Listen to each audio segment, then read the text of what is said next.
جادو کا بیان ہو رہا تھا اور آپ نے سنا کہ جادو کے عمل سے کیا نقصانات بپا ہوتے ہیں، بیماریاں اور جدائی، نفرتیں، کدورتیں اور بعض اوقات قتل تک، کاروباری نقصان، یعنی شیاطین یہ سارے عمل کرتے ہیں۔ میں یہ نصیحت دوں گا کہ جادو ایک مرض ہے، جس طرح بہت سے امراض ہیں، جادو بھی ایک بیماری ہے اور ایک مرض ہے جو ایک خاص عمل سے لاحق ہوتا ہے۔ تو ہر بیماری کی طرح جادو کا علاج بھی درست طریقے سے ہونا چاہیے۔ کچھ لوگوں کی یہ خواہش ہوتی ہے کہ جادو فوری ٹھیک ہو جائے۔ اللہ تعالیٰ فوری ٹھیک کرنے پر قادر ہے، مگر اس کے لیے وہ جادو کا عمل اختیار کرتے ہیں۔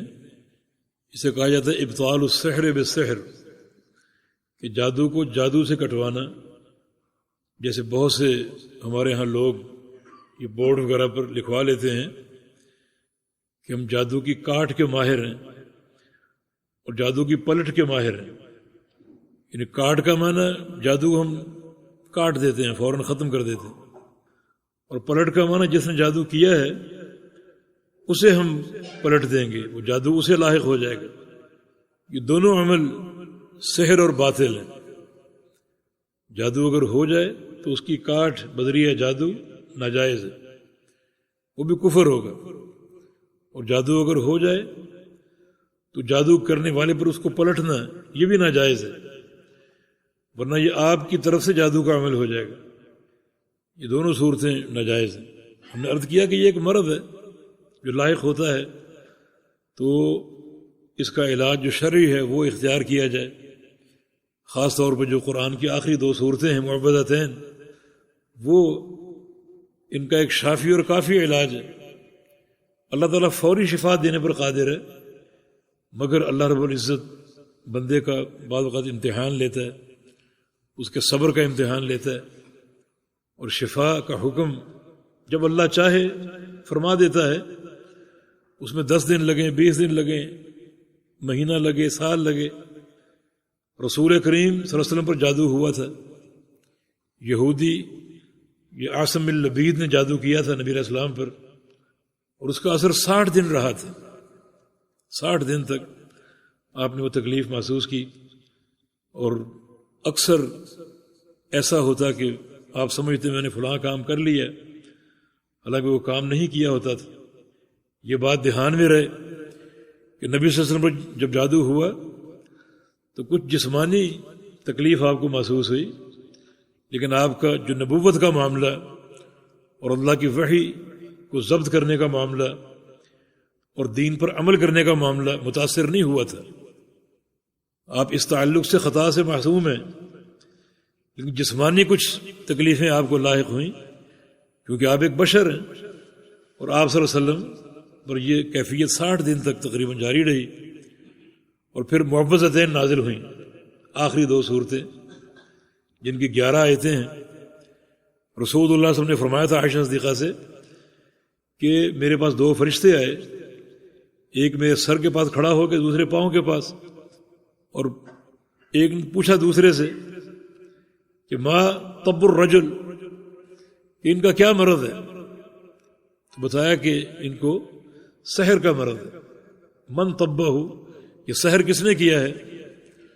بتایا کہ فلاں یہودی عاصم اللبید نے، اس نے جادو کر کے آپ صلی اللہ علیہ وسلم کے بال خادمہ کے ذریعے منگوا کر اس میں گرہیں لگا کر 11 گرہیں لگائی تھیں، اور پھونکے مار کر اس کو ایک کنواں بئر زروان نامی اس میں جا کر ایک تہ میں ڈال دیا تھا، جس کا پانی انتہائی متغیر اور بدبودار پانی تھا۔ اور جادو کے عمل میں بھی یہ نجاستیں اور بدبو اور خباستیں یہ ملحوظ رکھی جاتی ہیں۔ اس جادو سے بچاؤ کے لیے پاک صاف رہنا، خوشبو کا استعمال کرنا، یہ ایک اچھا راستہ ہے، کیونکہ جن اور یہ شیاطین گندگی کو پسند کرتے ہیں۔ نبی علیہ السلام کی حدیث ہے کہ ان هذه الحشوش محتضرہ، یہ جو بیت الخلاء ہیں ان میں عام طور پہ یہ شیاطین اور یہ جن موجود ہوتے ہیں، تو یہ دعا پڑھ کے جایا کرو بیت الخلاء کی، تاکہ ان کے شر سے محفوظ رہ سکو۔ تو عام طور پہ یہ گندگی پر بیٹھتے ہیں، اس لیے پاکیزگی اور خوشبو کا استعمال اور طیبات کا استعمال جادو سے محفوظ رہنے کا ایک طریقہ ہے۔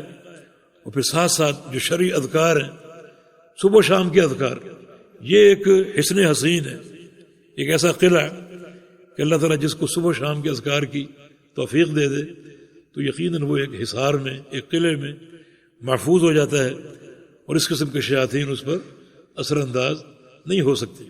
اس کے باوجود بھی اگر جادو ہو جائے تو اس کو اللہ کی ابتلاء قرار دو، اللہ کی آزمائش، جیسے اللہ کے پیغمبر پر ہوا۔ اللہ تعالیٰ بعض وقت بندے کو تکلیف دیتا ہے تاکہ اس کے اجر کو بڑھائے، اس کو ساتھ ساتھ صبر کی توفیق دیتا ہے تاکہ اس کا اجر اور بڑھ جائے، اس کا درجہ اور اونچا ہو جائے۔ یہ اللہ تعالیٰ کی حکمتیں ہیں جو ہمارے سامنے آشکارا ہوتی ہیں۔ تو اس پر صبر، عزیمت اور شرعی جو اذکار اور طریقہ علاج ہے اس پر اکتفا، اور کسی غیر شرعی طریقے سے گریز، یہ اس امتحان میں کامیابی، یہ کامیابی کا راستہ اور کامیابی کا طریقہ ہے۔ تو صبح و شام کے اذکار، اور خاص طور پہ کچھ اذکار بہت ضروری ہیں، جیسے گھر میں داخل ہونے کا ذکر اور گھر سے نکلنے کا ذکر، یہ آپ کو یاد ہونا چاہیے، اور آپ کی اولاد کو، بچوں کو، خواتین کو، سب کو یاد ہونا چاہیے۔ نبی علیہ السلام کی حدیث ہے جب آپ گھر میں داخل ہوتے ہیں تو شیطان پہلے سے موجود ہوتا ہے اور وہ آپ کی آمد کا طریقہ دیکھتا ہے۔ اگر آپ گھر داخل ہونے کی دعا پڑھ کر داخل ہوئے تو شیطان کیا کہتا ہے؟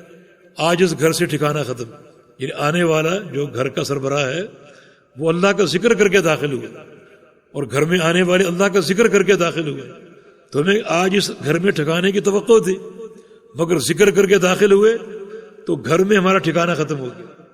اب کھانا پیش کیا جاتا ہے، شیطان دیکھ رہا ہے، اگر کھانا شروع کیا بسم اللہ پڑھ کر تو شیطان کہتا ہے آج اس گھر سے کھانا بھی ختم، ٹھکانہ بھی ختم اور کھانا بھی ختم۔ اور اگر ایک انسان گھر میں داخل ہو، دعا پڑھے بغیر، ذکر کیے بغیر کھانا شروع کرے، بسم اللہ پڑھے بغیر، تو اس کے گھر میں شیطان کا ڈیرا ہوتا ہے، اور اس کے کھانے میں شیطان شریک ہوتا ہے، اور کھانے کی برکت ختم ہو جاتی۔ تو خاص طور پہ یہ دعا آپ کو یاد ہونی چاہیے، اور آپ کے بچوں کو یاد ہونی چاہیے، اور گھر کی خواتین کو یاد ہونی چاہیے، کیونکہ شیطان اس موقع پر گھات لگائے بیٹھا۔ اسی طرح گھر سے نکلنے کی دعا، اپنے کام کاج کے لیے گئے ہیں، اپنے مدرسے یا اسکول گئے ہیں، یا اپنی ملازمت کے لیے گئے ہیں، گھر سے نکلے تو جب بھی نکلیں گھر سے نکلنے کی دعا پڑھ کے نکلیں، بسم اللہ توکلت علی اللہ ولا حول ولا قوت الا باللہ، یہ دعا پڑھ کر نکلیں، کیونکہ آج باہر جادو کا عمل عام ہے، جادو کا عمل عام ہے، اور کثرت سے لوگ جادو کرتے ہیں، کرواتے ہیں۔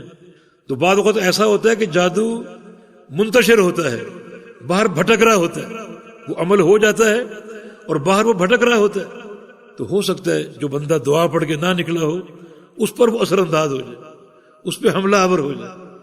اس لیے خاص طور پہ یہ دو دعائیں، گھر سے نکلنے کی اور گھر واپس آنے کی، پھر بیت الخلاء کی دعا، کیونکہ اکثر شیاطین بیت الخلاء میں ہوتے ہیں، گندگی کے مقام پر، اور پھر صاف ستھرا رہنا، اور سب سے اہم بات اس کا علاج شرعی طریقے سے ہو۔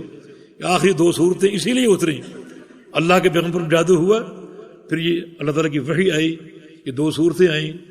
میں نے بتایا تھا نا، نبی علیہ السلام پر جادو کیا گیا 11 گروہوں کے ساتھ، اور اس کی 11 آیتیں ہیں۔ جب آپ نے دونوں صورتوں کی تلاوت کی تو اللہ تعالیٰ نے ہر آیت پر ایک گرہ کو کھول دیا، اور آہستہ آہستہ جادو کا اثر جو ہے وہ زائل ہوتا گیا، اور صورتیں پوری ہوئیں، اور مکمل طور پر جادو کا اثر زائل ہو چکا تھا۔ اور اللہ کے پیغمبر نے فرمایا کہ انی نشدت من العقال، لگتا ہے کہ مجھے رسی سے اب آزاد کر دیا گیا، اس سے قبل لگ رہا تھا کہ رسی سے مجھے باندھ دیا گیا ہو۔ اور میں نے ان صورتوں کی تلاوت کی، ان آیتوں کی تلاوت کی، تو اس قدر میں ہلکا پھلکا محسوس کر رہا ہوں، یہ رسی کھول کر جو جکڑا گیا تھا مجھے آزاد کر دیا گیا ہو۔ تو یہ ان صورتوں کی تاثیر ہے۔ یہ صورتیں پڑھی جائیں، اپنے ذکر میں ان کو شامل کیا جائے. یہ صورتیں صبح و شام کے اذکار میں شامل ہیں، رات کو سوتے وقت پڑھیں، نمازوں کے بعد پڑھیں. یہ ایک ایسا ورد اور ایک ایسا تحفہ ہے شریعت کا اس قسم کے شرور سے بچانے کے لیے. اور پھر بھی اگر جادو کا عمل ہو جائے تو اللہ کا امتحان ہے. اللہ تعالیٰ بندے کو آزماتا ہے کہ میرا بندہ کیا کرتا ہے. اگر ہر حال میں شریعت کے دامن کو تھامے ہوئے ہے، اس تکلیف پر صبر کرتا ہے، یعقوب علیہ السلام کی طرح انما اشکو بثی وحزنی الی اللہ، میں اپنی تکلیف کا شکوہ اللہ سے کرتا ہوں.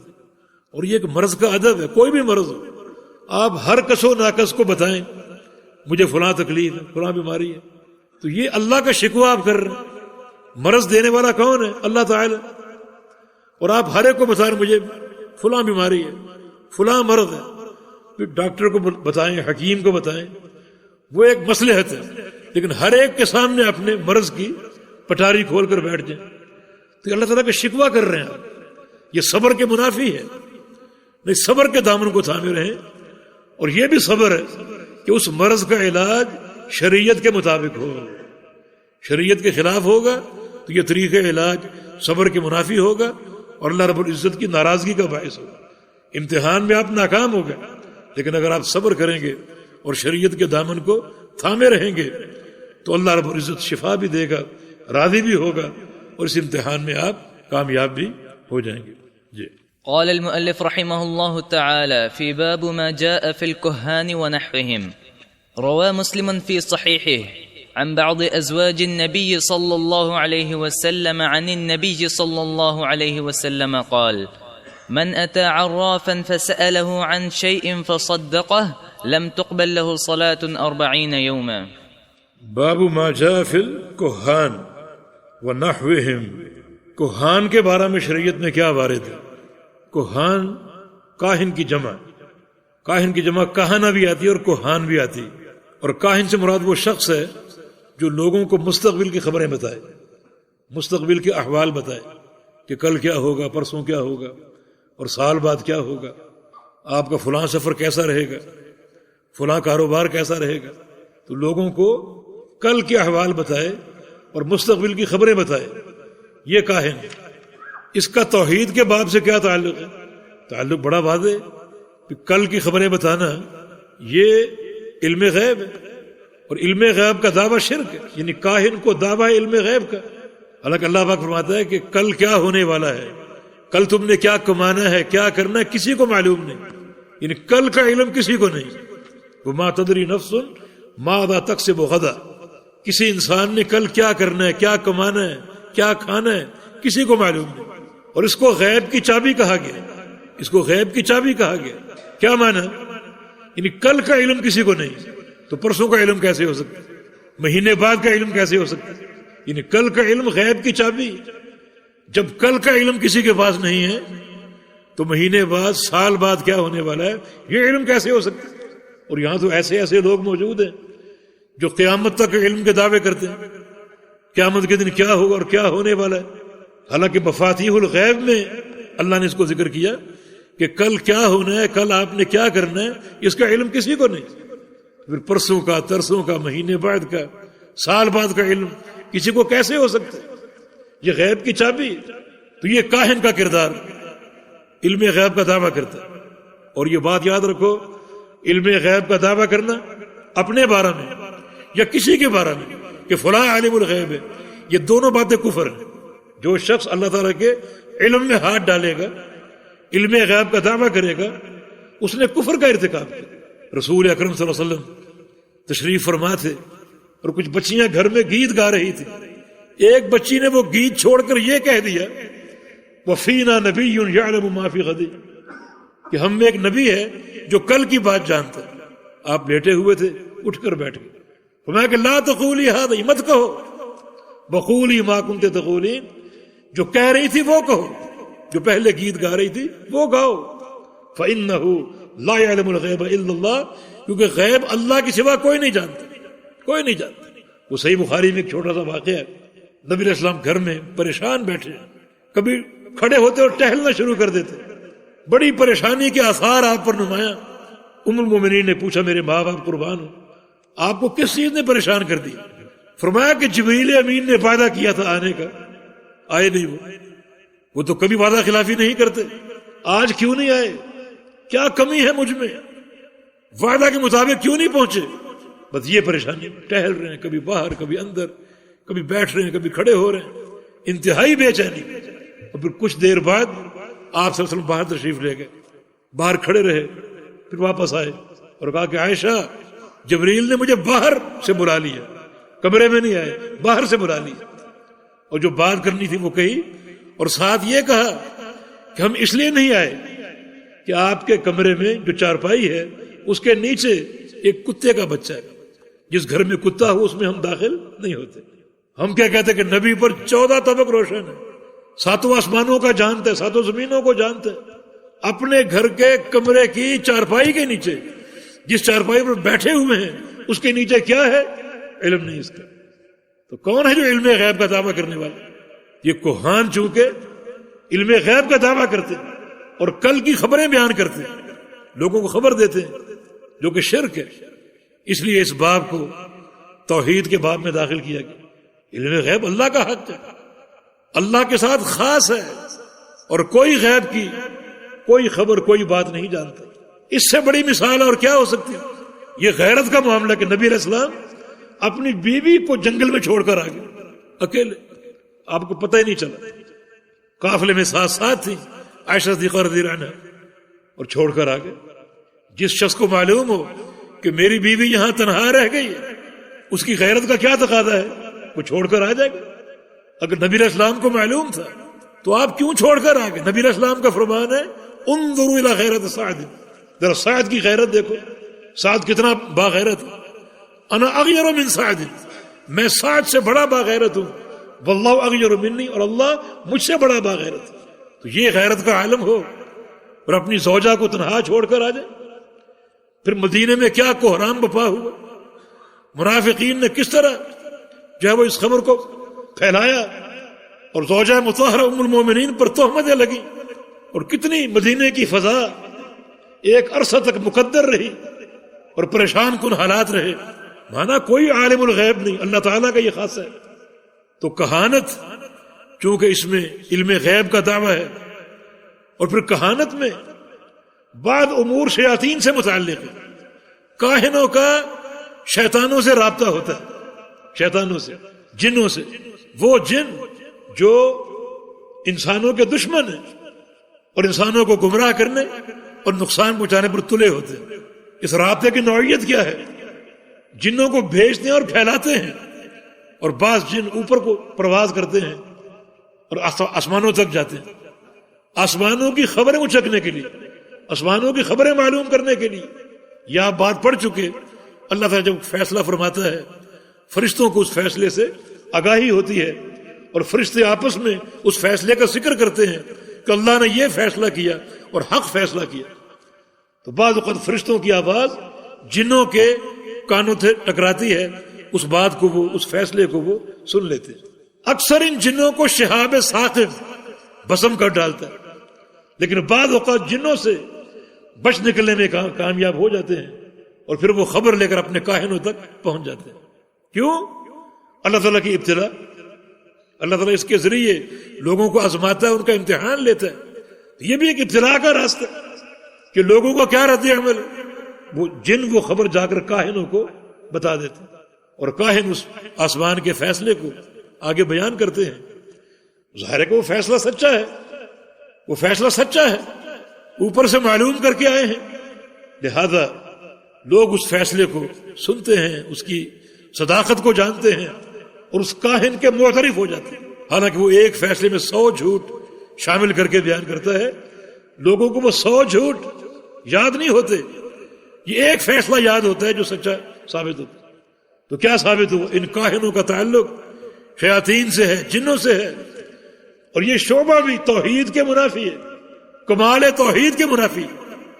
تو شیخ الاسلام نے اس تعلق سے جو شرک کی صورتیں ہیں ان کو اجاگر کرنے کے لیے باب قائم کیا کہ کوہان کے بارے میں، کاہنوں کے بارے میں شریعت میں کیا حکم وارد ہے، اور اس بارے میں دین کیا کہتا ہے۔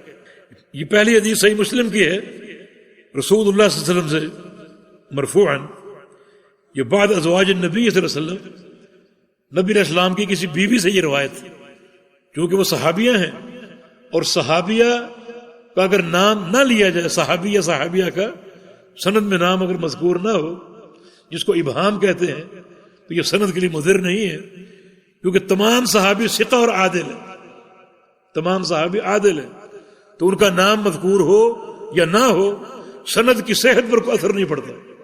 ویسے بعض روایتوں میں یہ بات مذکور ہے کہ یہ بیوی نبی علیہ السلام کی حفصہ رضی اللہ عنہا ہے، جن نے یہ حدیث روایت کی ہے، فرماتی ہیں کہ رسول اللہ صلی اللہ علیہ وسلم نے ارشاد فرمایا، من اتی عرافا فسألہ عن شیء فصدقہ لم تقبل له صلاۃ 40 یوما، کہ جو شخص کسی عراف کے پاس آئے، کسی کاہن کے پاس آئے اور اس سے کوئی سوال کرے، کوئی بات پوچھے، فصدقہ، اور اس کی بات کو سچا جانے، اس کے جواب کو سچا جانے، لم تقبل له صلاۃ 40 یوما، تو 40 دن تک اس کی نماز قبول نہیں ہوگی، 40 دن تک اس کی نماز قبول نہیں ہوگی۔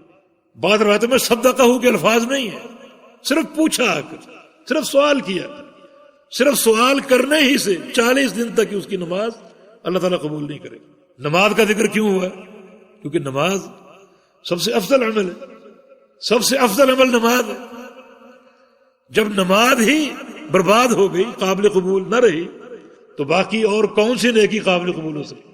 نماز اعمال کا سردار ہے، جب یہ نماز ہی ناقابل قبول قرار پائی ہے تو پھر کون سی نیکی قابل قبول ہوگی؟ معنی جو شخص کسی کاہن کے پاس جائے اور صرف سوال کرے، بس اتنے سے عمل سے اس کی 40 دن کی نمازیں اور کوئی عبادت قابل قبول نہیں ہوگی۔ وہ حج کر لے، عمرے کر لے، جہاد کر لے، اس کی نماز، اس کی عبادت اللہ تعالیٰ کے ہاں قابل قبول نہیں ہوگی، صرف سوال کرنے سے۔ شیخ العثیمین رحمہ اللہ نے یہ سوال کی 4 صورتیں بیان کی۔ ایک صرف سوال کرنا، صرف سوال، ایسے شخص کی کوئی نماز، کوئی عبادت 40 دن تک قابل قبول نہ ہوگی، صرف سوال کرنا۔ اور دوسرا، سوال کیا اور اس کے جواب کو سچا سمجھا، ایک تو اس کی نماز قبول نہیں ہوگی، دوسرا ایک وعید اور ہے جو آگے آ رہی، اور تیسری صورت، سوال کیا اختبار، اس کے امتحان کے لیے، اور چوتھی یہ کہ سوال کیا تاکہ اس کی ناکامی لوگوں پر ثابت کر سکے۔ یہ 2 صورتیں سوال کی الگ ہیں، لیکن پہلی 2 صورتیں صرف سوال کرنا اور دوسری سوال کے ساتھ ساتھ تصدیق کرنا، ان 2 صورتوں میں بندے کی کوئی نماز قابل قبول نہ ہوگی، اور اگر اس کے جواب کی تصدیق کی، اس کو سچا جانا، تو اس کی اور وعیدیں موجود ہیں جو آگے آ رہی۔ جی۔ وعن ابی ہریرہ عن النبی صلی اللہ علیہ وسلم قال من أتى كاهنا فصدقه بما يقول فقد كفر بما أنزل على محمد صلى الله عليه وسلم رواه ابو داود۔ یہ شدید ترین وعید ہے۔ جناب ابو ہریرہ فرماتے ہیں کہ رسول اللہ صلی اللہ علیہ وسلم نے ارشاد فرمایا، من أتى كاهنا فصدقه بما يقول، کہ جو شخص کسی کاہن کے پاس آئے، عام طور پہ یہ لوگ بازاروں میں اپنی دکانیں سجائے بیٹھے ہوتے ہیں اور لوگوں کو مستقبل کی خبریں دیتے ہیں۔ لوگ آ کر سوال کرتے ہیں کہ فلاں تاریخ کو میرا سفر ہے، بتائیے سفر کروں یا نہ کروں۔ شادی کے بارے میں پوچھتے ہیں اور وہ بتاتے ہیں کہ آپ کریں یا نہ کریں، سفر پر جائیں یا نہ جائیں، یعنی مستقبل کے احوال معلوم کر جو ہیں وہ لوگوں کو بتاتے ہیں۔ فرمایا کہ جو ایسے کسی شخص کے پاس جائے اور جا کر سوال کرے اور اس کے جواب کی تصدیق کرے، جواب کو سچا جانے، فقط کفر بما انزل علی محمد صلی اللہ علیہ وسلم، تو اس نے نبی علیہ السلام کی دین کا، آپ کی شریعت کے ساتھ کفر کیا۔ نبی علیہ السلام کے ساتھ پر جو اتارا گیا قرآن و حدیث، کتاب و سنت، اس نے اس کا انکار کیا، کفر کیا، اس کا پوری شریعت کا اس نے انکار کر دیا، اور یہ بڑی شدید ترین وعید ہے۔ عمل بھی قابل قبول نہیں، اور اگر تصدیق کرتا ہے، اس کو سچا سمجھتا ہے، سچا جانتا ہے، تو گویا اس نے اللہ تعالیٰ کی شریعت کے ساتھ، اللہ تعالیٰ کے دین کے ساتھ اور قرآن و حدیث کے ساتھ کفر اختیار کیا۔ تو پھر یہ بندہ کیا ہوگا؟ کفر میں داخل ہو جائے اس ایک عمل سے، یعنی صرف سوال کرنے پر عمل قبول نہیں، اور جو جواب ملے اس پر یقین کرنے پر تو بندہ کافر ہو جائے. اس نے اللہ تعالیٰ کی شریعت کے ساتھ کفر کیا، انکار کیا اس نے. یہ شدید ترین وعید ہے ایک کاہن کے لیے. یعنی کاہن تو ہے ہی وعید کا مستحق، لیکن جانے والا بھی اس شدید ترین وعید کا مستحق ہے. اس کا یہ عمل جو ہے، اس کا جانا اسے اعمال صالحہ سے محروم کر دے گا، اور اس بندے پر یہ حکم لگے گا کہ وہ اللہ تعالیٰ کی شریعت کا منکر ہے اور اللہ کے دین کا باغی. لہذا اپنے کردار کا تعین کیجیے. ایسے لوگوں کا قصد انتہائی خطرناک ہے اور دنیا اور آخرت کے لیے مہلک ہے. مگر جس قدر یہ وعیدیں موجود ہیں، اس کماش کے لوگ بھی بڑی کثرت سے پائے جاتے ہیں. دکانیں سجائے بیٹھے ہیں اور لوگوں کو گمراہ کر رہے ہیں اور شر اس معاشرے میں پھیلا رہے ہیں اور عام کر رہے ہیں. اور خواتین خاص طور پہ ان لوگوں کی زیادتیوں کا شکار ہوتی ہیں، کچے عقیدے ہوتے ہیں. تو خاص طور پہ خواتین کی اس تعلق سے حفاظت کی جائے. نبی علیہ السلام کی ایک حدیث ہے، جب دجال آئے گا اور اس کا فتنہ پھیلے گا تو سب سے عقل مند اور محتاط اور حازم مرد وہ ہوگا جو اول تو اپنے گھر بیٹھے اور باہر نہ جائے. لیکن باہر اگر جانا پڑ رہا ہے کسی شدید ضرورت کے تحت تو وہ گھر سے باہر جائے، اپنی خواتین کو باندھ کر جائے، رسی سے باندھ کر جائے تاکہ یہ باہر نہ نکل سکیں. خواتین پر ان باتوں کا اثر جلدی ہوتا ہے، زیادہ ہوتا ہے، جلدی متاثر ہوتی ہیں، اور خواتین ان لوگوں کا قصد کرتی ہیں، ان سے باتیں معلوم کرتی ہیں، ان کو سچا جانتی ہیں، مانا عمل بھی کیا، ایمان بھی کیا. اور پھر جو لوگ یہ لوٹتے ہیں، پیسہ لوٹتے ہیں، وہ ایک الگ نقصان. یا ایھا الذین آمنوا ان کثیر من الاحبار والرہبان لیأخذون اموال الناس بالباطل ویصدون عن سبیل اللہ. ایمان والو، تم چکنے رہو، ہوشیار رہو. بہت سے لوگ جو مولویت کا روپ دھارے بیٹھے ہیں، ایک عابد اور زاہد کا لبادہ اوڑھے بیٹھے ہیں، ان کا کردار یہ ہے کہ تمہارا مال بھی کھاتے ہیں اور تم کو اللہ کے دین سے بھی دور کرتے ہیں. نہ دین رہا نہ دنیا رہی، لٹیرے ہیں یہ. تو پھر کیسے ہم ان کے پاس؟ کئی لوگ دکانیں سجائے بیٹھے ہیں، ہم استخارے کرتے ہیں، یعنی یہاں بیٹھے بیٹھے افریقہ کی خبریں بتاتے ہیں کہ آپ پر فلاں اثر ہے اور یہ آپ کا جو ہے علاج ہے، علم غیب کے دعوے. تو حقیقت یہ ہے کہ یہ لوگ دین اور دنیا دونوں کے ڈاکو. انسان جو نہ دین محفوظ رہتا ہے اور نہ اس کی دنیا محفوظ رہتی ہے.